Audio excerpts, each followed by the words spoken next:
Police శాఖలో 20,000కు పైగా ఉద్యోగాలు ఖాళీగా ఉన్నాయని అసెంబ్లీ సాక్షిగా చెప్పిన హోంశాఖ మంత్రి వంగలపూడి అనిత కేవలం 2,000 ఉద్యోగులకు నోటిఫికేషన్ విడుదల చేయడం దుర్మార్గమని డివైఎఫ్ఐ నేత కృష్ణకాంత్, ఏఐవైఎఫ్ నేత జంగాల చైతన్య అన్నారు. 10,000 పోలీస్ ఉద్యోగాలతో నోటిఫికేషన్ విడుదల చేయాలని డిమాండ్ చేస్తూ గుంటూరు ఆంధ్ర క్రైస్తవ కళాశాల ఎదుటగల రాష్ట్ర గ్రంథాలయం వద్ద నిరసన వ్యక్తం చేశారు. ఈ సందర్భంగా కృష్ణకాంత్, జంగాల చైతన్య మాట్లాడుతూ తమ విద్యాభ్యాసం పూర్తయి 5 సంవత్సరాలు కావస్తున్న ప్రభుత్వ ఉద్యోగాలకు నోటిఫికేషన్ లేకపోవడంతో తీవ్ర ఇబ్బందులు పడుతున్నామని తెలిపారు. తక్షణమే 10,000కు పైగా పోలీసు ఉద్యోగాలకు నోటిఫికేషన్ విడుదల చేయాలని, వయో పరిమితి 35 సంవత్సరాలకు పెంచాలని డిమాండ్ చేశారు. ముందుగా కూటమి ప్రభుత్వానికి నమస్కారాలు. రీసెంట్ గా ఇచ్చిన జాబ్ క్యాలెండర్ లో ఎస్ఐ కానిస్టేబుల్ పోస్టులు చూసుకుంటే 2,500 పోస్టులు ఇచ్చారు. ఇచ్చిన నోటిఫికేషన్ ప్రకారం అంటే నెక్స్ట్ మంత్ ఇస్తున్నారు.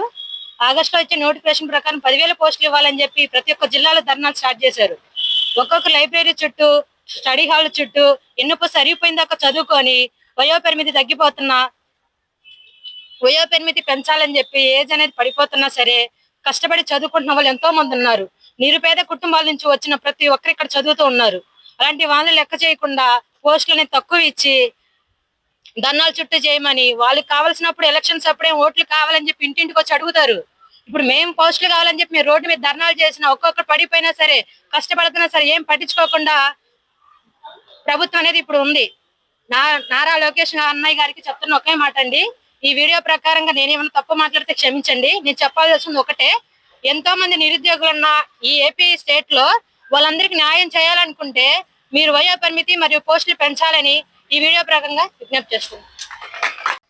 కూటమి ప్రభుత్వం అధికారంలో రాకముందు అనేక వాగ్దానాలు చేసింది. దాంట్లో ముఖ్య వాగ్దానం గవర్నమెంట్ కి సంబంధించిన ఉద్యోగాలు మొత్తం కూడా భర్తీ చేస్తామని, గతంలో ఉన్న ప్రభుత్వం ఏమీ భర్తీ చేయలేదని, మేము అధికారంలోకి రాగానే మొత్తం ఫుల్ఫిల్డ్ గా మొత్తం భర్తీ చేస్తామని చెప్పింది.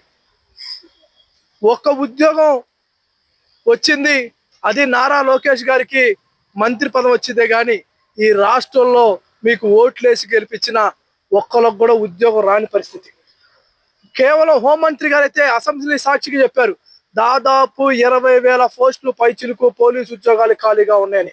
20,000 ఉద్యోగాలు ఖాళీగా ఉన్నాయని చెప్పిన హోమ్ మినిస్టర్ గారు కేవలం 2,500 పోస్టులు భర్తీ చేయటం అంటే ఆమె ఆత్మశుద్ధి చేసుకోవాలని హోమ్ మినిస్టర్ గారిని అఖిల భారతీయ జన సమైక్యగా మేము తెలియజేస్తా ఉన్నాం. తక్షణమే 10,000 పోస్టులు ఇచ్చి ఈ రాష్ట్రంలో ఉన్న యువతను మొత్తాన్ని కూడా ఆదుకోవాలని, లేని పక్షంలో ఏఐవైఎఫ్ గా అన్ని విద్యార్థి యువజన సంఘాలను కూడా కలుపుకొని పెద్ద ఎత్తున ఆందోళన చేయడంలో కూడా వెనకంజవేమని కూడా ఈ సందర్భంగా తెలియజేస్తా ఉన్నాం. అదేవిధంగా మీరు గతంలో వయో పరిమితి పెంచుతామని చంద్రబాబు నాయుడు గారు దఫాలుగా చెప్పారు. 4 సంవత్సరాలు ఖచ్చితంగా వయో పరిమితి పెంచాల్సిందే. ఎందుకంటే మీ నిర్లక్ష్యం, మీ వైపు తప్పు పెట్టుకొని ఈ వయో పరిమితి కనుక పెంచకపోతే నిజమైన లబ్ధిదారులకి లబ్ధి జరగదని అఖిల భారతీయ జన సమైక్యగా నేను తెలియజేస్తా ఉన్నాం. అసలు వాలంటీర్లకి 5,000 కాదు 10,000 ఇస్తామని ఆ వాలంటీర్లనే అటకనెక్కిచ్చే పరిస్థితిలో ఇప్పుడున్న కూటమి ప్రభుత్వం వ్యవహరిస్తా ఉంది. అలాంటి ప్రేరణ కాకుండా మీరు ఏదైతే ఎన్నికల హామీలో యువతకు పొందుపరిచారో ఆ యువతను కూడా ఆదుకోవాలని అఖిల భారతీయ జన సమైక్యగా తెలియజేస్తా ఉన్నాం.